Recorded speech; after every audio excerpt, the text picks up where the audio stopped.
नमस्कार, जोहार। आप देख रहे हैं झारखंड स्वतंत्र खबर। हमारे साथ बुद्धिजीवी सामाजिक कार्यकर्ता लक्ष्मण मुंडा है और हम लोग जो बात करेंगे आदिवासी समाज या कहें तो कई संगठन के लोग जो है 4 तारीख को झारखंड बंद बुलाए हैं। तो हम बात करेंगे दादा, जो रैंप का जो मामला बहुत लंबे समय से चल रहा है, सिरमटोली सरना स्थल के पास जो रैंप उतरा है उसके लेकर के, या कह रहे हैं कई मुद्दे के लेकर के उन लोग कहीं नगरी की भी बात कर रहे हैं, कोई बेड़ों की बात कर रहे हैं, कई मैंने मुद्दों के लेकर के 4 तारीख को झारखंड बंद बुलाए हैं। तो आप उस पर क्या कहते हैं और आपका क्या समर्थन रहेगा या क्या जो हम लक्ष्मीदास जानते हैं? दादा जोहार। दादा 4 तारीख को झारखंड बंद बुलाया गया है, उस पर क्या कहेंगे आप?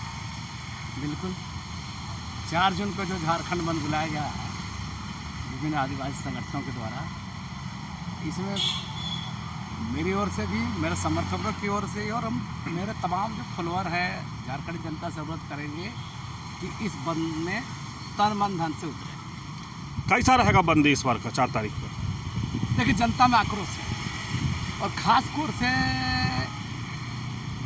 झारखंड में दूसरी बार प्रचंड बहुमत से आई हेमंत सोरेन सरकार, लगातार इसका क्रियाकलाप को देखिएगा तो एंटी आदिवासी है।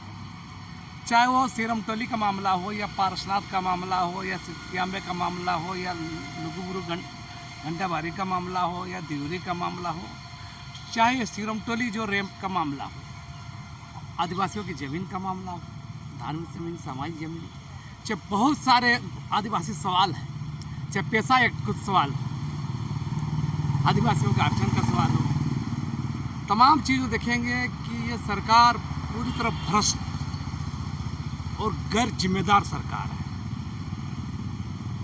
आप पूरी तरह इसका तमाम कामकाज को देखिए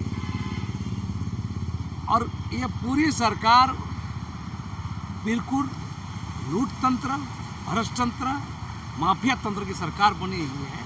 वो जनता का कोई बात सुनी नहीं जा रही है और ठगने के लिए झारखंड मुक्ति मोर्चा और हेमंत सोरेन सरना कोट की बात कर रही है। बोला जाता है मुख्यमंत्री की ओर से कि ब्लॉक अंचल दलालों का अड्डा बन गया है, लेकिन आपको पता है बालू का जो लूट कौन कमीशन नहीं खा रहा है? गठबंधन के नेता खा रहे हैं, थाना प्रभारी, इंस्पेक्टर, डीएसपी, एसएसपी, तमाम। अभी जिले में जो डीसी और एसपी का स्थानांतरण है उसको देख लीजिए, सब जगह खुल्लम खुल्ला लूट मचा हुआ है। इसका परिणाम कौन झेलता है? झारखंडी जनता झेलती है। और झारखंड जनता में कौन लोग ज़्यादा झेलता है? जो दबा कुचला, और सबसे ज़्यादा अभी आदिवासी समुदाय है। इस सरकार में अगर बोलिएगा तो सबसे ज़्यादा अगर यदि सफ़र कर रहा है तो आदिवासी समाज का खुलेआम जमीन लूटा जा रहा है। उनके भूमियारी जमीन, कायमी जमीन, धार्मिक जमीन, समाज जमीन, सामुदायिक जमीन, पूरा एकदम, और कोर्ट कचहरी कान फंसा जा रहा है और पूरा लूट मचा हुआ है। और इस सरकार से सारे लोग तबाह हैं और हम चाहेंगे कि ये बंद ऐतिहासिक हो और हेमंत सोरेन का आंख कान खुले। ये संजोग है कि आदिवासियों के सामने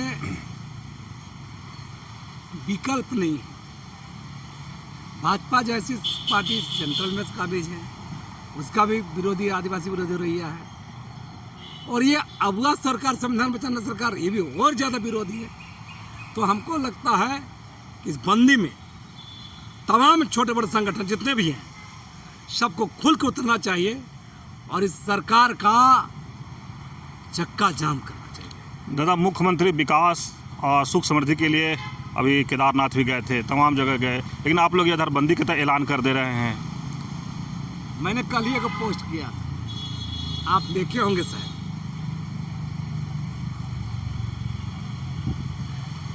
हेमंत सोरेन को याद करना चाहिए कि इन्हीं का बयान कभी रहा है कि आदिवासी हिंदू नहीं है, प्रकृति पूजक है।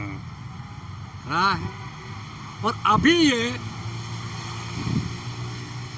हिंदू हृदय सम्राट बनने की फिराक में है, और हिंदू हृदय सम्राट इसलिए बनने के फिराक में है ताकि ये जो सवर्ण वोट बैंक है, जो बाहरी वोट बैंक है उसको लुभाने का। लेकिन उनको पता होना चाहिए कि भारतीय जनता पार्टी में एक से एक धाकड़ नेता हुए हैं। बाबूलाल मरांडी से अर्जुन मुंडा से लेकर अभी तक चंपाई सोरेन। जब जमीन छोड़ दीजिएगा तो मायावती को जो दुर्गति हुआ बसपा का, ये हाल होगा। और हेमंत सोरेन तो कुलांगार है। कुलांगार समझते हैं? नहीं समझते। कुल का अंगड़ा बोलते हैं, जिसका बाप आदिवासियों के संघर्षों के बुनियाद पर आदिवासियों के सवालों को लेकर पार्टी बनाया, आदिवासियों को नशा पान से दूर रहने का आंदोलन चलाया, महाजन सूदखोर से लड़ा। उसका बेटा हेमंत सोरेन कपूत है, कपूत। और ये कपूत क्या कर रहा है अभी? दारू बेचने पर सोच रहा है टीएससी में बैठक ला करके। ये कपूत आदिवासियों की जमीन लुटा रहा है। ये कपूत कारपोरेट घराने को जमीन दे रहा है। ये कपूत आदिवासियों को जो संविधान अधिकार दिया गया उसको लागू नहीं कर रहा है। तो समझ सकते हैं हेमंत सोरेन किस तरह का आंदोलनकारी बेटा है। ये तो बाप को जीते जी, शिबू सोरेन मरे नहीं, जिंदा है, जीते जी उसका सपनों को मार रहे हैं और जनता से, झारखंड जनता से गद्दारी कर रहे हैं, विश्वासघात कर रहे हैं। आप देखे नहीं उसका पोस्टर सोशल मीडिया में? तो सवाल है, आदिवासी जनता भी समझ रही है और इसीलिए इन लोग मैया सम्मान योजना, बाबू सम्मान योजना का योजना रखे, जो आदिवासी जनता का पिछड़ापन है वोट बैंक को ठीक करने की कोशिश कर। लेकिन दादा, जिस तरह से आप लोग बुद्धिजीवी लगातार सरकारों से नाराज हैं, हेमंत सोरेन के आईना भी दिखाने का काम कर रहे हैं, तो क्या आप लोग के बैठ के या उनसे मिल के एक बार बात नहीं कर? हेमंत सोरेन चांडाल चौकड़ी से घिरे हुए हैं। उनके लिए अभिषेक पिंटू, सुप्रिया भट्टाचार्य, सुनील श्रीवास्तव, बबलू पांडे, विनोद पांडे, जो चांडाल चौकड़ी गिरोह है, और तमाम ब्यूरोक्रेट से, माफिया से, पंकज मिश्रा जैसा माफिया से, रुंगटा से, खदान से, माइन से, बालू से, चिप से, कोयला से वसूली करके पहुंचाएगा। डीसी एसपी अफसर का स्थानांतरण करके माल पहुंचाएगा। सीओ डीडीसी बदली में, ट्रांसफर में पैसा पहुंचाएगा। वो गिरोह इस सरकार पर काबिज है और हेमंत सोरेन उसी का सुनते हैं, क्योंकि उनका भी पैसा बनाना है। और लेकिन ये भूल गए हैं कि ये पैसा बहुत काम नहीं देगा।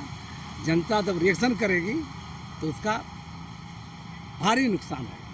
चलिए, लक्ष्मी नारायण मुंडा की बात सुने, कह रहे हैं कि हेमंत सोरेन पर लगातार ये बात अपना रखते रहते हैं, लेकिन लगातार आईना भी दिखाने की कोशिश कर रहे हैं। लेकिन 4 तारीख की जो बंदी है उसको बोले कि जितना भी छोटे बड़े संगठन है वो पूरा रोड पर उतरना चाहिए, ऐतिहासिक बंदी करना चाहिए। लेकिन एक और सवाल कर रहे हैं कि जिस तरह से हिंदू सम्राट बनने की कोशिश कर रहे हैं मुख्यमंत्री, वो अपना ज़मीन अगर छोड़ देंगे तो मायावती जैसा हाल होगा। लेकिन लगातार ये जिस तरह से कि एक बुद्धिजीवी को बुला करके बात करना, जो कह रहे हैं कि कहीं ना कहीं वो बाहरी लोगों से घिरे रहते हैं, इसलिए शायद जो बुद्धिजीवी हैं आदिवासियों में, उन लोग से उनको वार्ता नहीं हो पाता है। तो इस तरह खबर को देखने के लिए आप झारखंड से जुड़े रहिए। जोहार, नमस्कार।